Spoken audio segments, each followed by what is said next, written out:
Today I wanted to talk about Father James Altman. I know he's been in the news a lot recently, and he made some comments about that Catholics cannot be Democrats.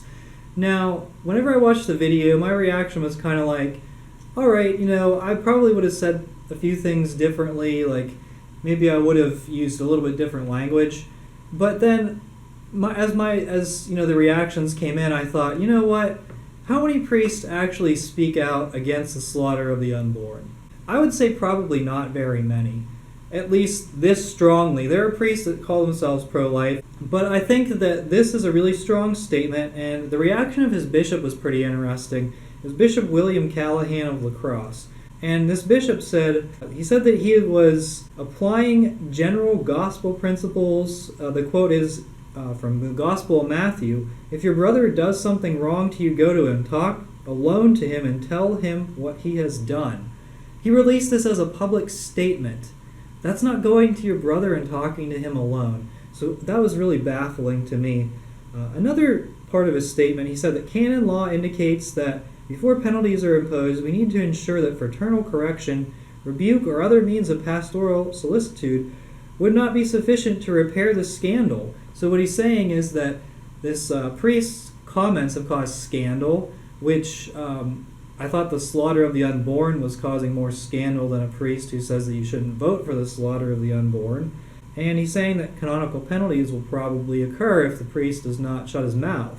He also mentions that the diocese was getting a lot of calls, and he says the number of calls shows how divisive he, referring to Father James Altman, is. So let's go to a different bishop, Bishop Strickland of Tyler, Texas. This is pretty interesting. He released a statement where he said that he endorsed Father Altman's statement. He said, "My shame is that it has taken me so long to endorse this statement."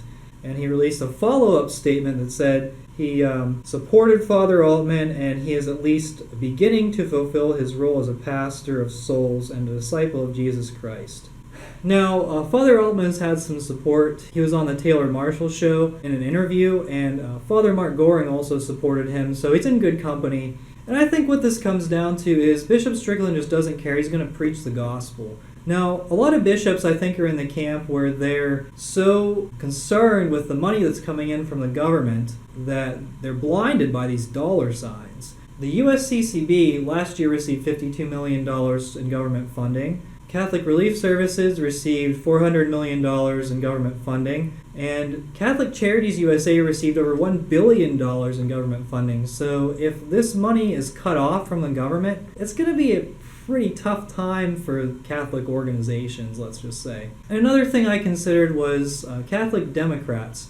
There are some Democrats who could be Catholic and who could say that they are pro-life, and I think that could happen. I don't think very many are, and the ones that do say they are pro-life, I think they might be referring to the seamless garment idea of Cardinal Bernardin. He was also the guy behind Communion in the Hand in the United States.